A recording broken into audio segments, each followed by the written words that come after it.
There is a saying that the number one rule to being rich is to never lose money. And the second rule is to never break the first rule. So be careful not to lose your money in scams. Money Arata. I know you're working hard to make smart financial decisions and have good savings. You're always looking for ways to improve and increase your wealth, and that is all great. But have you ever thought about the hidden dangers that can put all your hard work at risk? I'm particularly talking about counterparty risk. The risk that the other party in a financial transaction won't meet their obligations.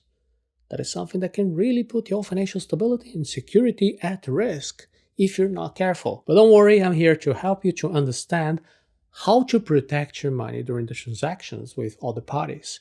And when we're done here, you'll have the tools and knowledge that you need to feel secure and confident about your financial future. You'll know how to minimize your exposure to counterparty risk through techniques like diversification, credit analysis, escrow, and other time-tested ideas. And if you want to take additional precautions, I'll also share with you some alternative options. With this knowledge, you'll be able to pursue your business goals without fear of losing everything to a scam. You'll be able to sleep soundly at night knowing that you've taken the necessary steps to protect your wealth and your future. And please note, this material is not a financial service. Please read the full disclaimer before proceeding. The easiest way to protect yourself against scams is to never make a full payment at the beginning. Imagine you're planning to hire a freelancer to design a new website for your business, okay? You're worried about the risk of that freelancer disappearing with your money, so then you decide to use a hedge to minimize the risk. To do this, you can set up a payment schedule that includes several smaller payments, rather than just, paying the full amount up front. For example, you could agree to pay that freelancer 25% of the total fee once the initial phase of the project is complete, 25% once the second iteration of the project is complete, and so on. In that way, you're only paying for the work that has been completed, and you have the ability to withhold payment if the freelancer fails to meet their obligations. By using this type of approach on online projects, you can reduce the risk of that freelancer disappearing with your money, and then you can also protect your financial interests. I know this is a very, very basic idea, something that you probably already know. I'm using this example to start with, because sometimes we are afraid of dealing with people, making business with people online. We forget about these types of agreements. You're not the only one who's worried about making a payment without receiving the service, but also the service provider might be afraid of doing the work and not receiving the payment due. Therefore, you should always use empathy. You have to think about the concerns, the wishes of the other person that you're dealing with. In my case, I have an online business. I hire people from all over the world. Whenever I hire someone, I like to send immediately a down payment as soon as possible, because then they can trust me more, and they also know that I take them seriously. If the person disappears with my money, well, I'm not going to be worried. It's not going to be a big payment anyway. And I even see that as a way that I'm paying to watch that happen, as a form to make sure that I don't waste my time with someone who might be problematic in the future. An escrow can reduce counterparty risk, and you only pay a small fee to protect yourself. A good way to reduce counterparty risk is to use an escrow. This is like having a neutral third party to take custody of the cash or the assets until the terms of the contract are fulfilled. Let me give you an example about that. Let's say that Alice and her friend Bob are big sports fans. They both want to bet on a game. Alice bets on her favorite team and Bob bets on the opposing team. To make sure that the bet is fair and nobody tries to cheat, they can use an escrow agent, Charlie, who will hold the funds until the end of the game. In this way, neither Alice nor Bob can access the money until the terms of the bet are met. If Alice's team wins, well, Charlie will release the funds and give it to her. If Bob's team wins, Charlie will release the funds and give it to him. Often, Charlie will have a small commission for that type of service. Do you understand how it works? An escrow is a very useful tool whenever you do business with someone that you don't know very well, such as people you meet in online forums or something like that.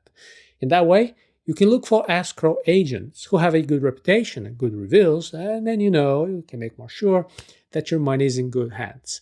Also, there's an extra layer of protection and peace of mind, knowing that you're not blindly trusting or having to worry about the other person on the other end of the deal to keep their word and keep their end of the bargain.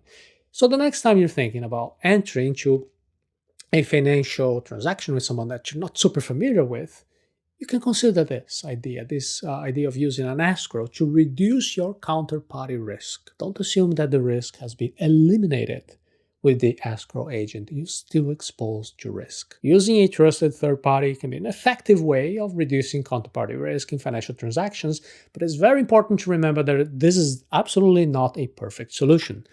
An escrow can help you protect against the risk of the other party failing to meet the obligations, but this process depends on the honesty, reliability of the trustee, the middle person. If the trustee is dishonest or fails to meet their obligations, or if they are tricked, they might leave you unprotected. Even if the escrow agent is trustworthy, he or she can still be misled. They can be influenced by one of the other parties involved in the transaction to do something that they shouldn't. For example, if you hire someone to provide you with services and they use a trust fund to withhold the payment until the work is done, the trustee could be convinced by the other party to release the funds without the work being done properly.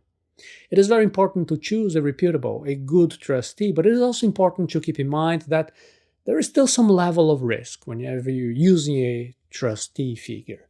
While a trust can be a useful tool to reduce your counterparty risk, it is not a guarantee that you will be protected against all types of potential losses. Don't put all your eggs in one basket. Diversify to reduce your risk. Diversification is the distribution of your financial transactions across multiple parties to reduce the proportional impact of any one of them failing. When you are depositing your money in banks, or you're using online services like PayPal, Venmo, Robinhood, Binance, you're putting all your eggs in one basket. And if that basket breaks, as it happened already with FTX in 2022, you will be in trouble. So one risk of using financial services is that they are platforms. So you can be deplatformed. They have the power to remove your account if they believe that you have breached their terms of service. This means that they can cut off your access to your money and all the assets that you have stored there. So this can be a big problem if you rely on these platforms for your daily life, your financial transactions, if you have no other way to access your money. This can be a serious risk because they can ask for documentation arbitrarily. If for whatever reason their automated systems don't think that you meet their criteria, they will just kick you out of the platform. This has happened to a large number of people who run e-commerce businesses and they depend on these services. You can find many similar horror stories online yourself if you search for it. Another risk of using these types of financial services is that they have the ability to freeze your assets. This means they can temporarily block your money, your assets, preventing you from using your own money as you wish because they thought it was a good idea or because of some legal order. This is particularly common in developing countries with high legal uncertainty, but it is also trending in developed countries, as we've seen in recent examples in Canada, New Zealand, Australia, the United States, and Europe. This can be a major drawback, especially if you need access to your money to make some important financial decisions in your life or to basically pay your bills to cover your expenses. It is important to be aware of these risks and consider the possibility of financial services disabling your account or freezing your assets whenever you need to have access to your money. Diversification can increase complexity, can even increase your risk, because now you're going to be exposed to more parties. Also, it does not protect you from systemic risk and contagion. So while diversification can indeed reduce the impact of one particular party defaulting on their obligations, it is very important to recognize this does not eliminate completely counterparty risk. By diversifying, what you're doing, you're essentially spreading your financial transactions across multiple parties. This could be a good way to mitigate the risk of loss, but it also introduces a greater complexity into your financial life, your financial affairs. Now you have to manage multiple relationships and contracts with different parties. This will be time consuming, this will be expensive. Also, the diversification doesn't necessarily protect you from losing money because if the parties you're diversifying with, they have financial problems or they go bankrupt, you could still lose some of or all of your investment. Furthermore, diversification doesn't always protect you from systemic risks or contagion. For example, there is a financial crisis that will affect multiple parties, multiple organizations in your diversified portfolio. You will end up losing money. Ultimately, diversification can be a good, useful tool for managing your counterparty risk, but it's very important to recognize the limitations and understand this is not a perfect solution. The good news is that now we have an innovation that offers a unique financial asset that offers no counterparty risk. Zero. It is called Bitcoin. Today you learned about counterparty risk, you started thinking about what could happen if your bank went bankrupt or if your financial provider froze your assets, or if they deplatform you. Counterparty risk is the risk of the other party in a financial transaction not meeting their obligations. But there is an alternative way to protect your hard-earned money against counterparty risk. It is Bitcoin. You can watch a masterclass on Bitcoin by visiting the link arata.se/time-on-hands. Bitcoin is decentralized. This means it is not controlled by any government or financial institution. Instead, it relies on a network of users who validate the transactions and add them to the blockchain. When you own your own Bitcoin, you have your own custody. It means you are the only one who can access your funds. There is no need to trust a third party to look after your money. You are the only one who can access it. And this makes Bitcoin a powerful tool to reduce counterparty risk and secure your wealth. So the next time you're considering using a traditional financial service, remember that Bitcoin can offer a safer alternative. Counterparty risk can be scary, but it doesn't have to. By looking and taking the right precautions, such as using a trustee or diversifying your financial transactions, you can protect your hard-earned money and you can feel secure about your financial future. This is all very nice and useful, but it is not perfect because trust can also fail.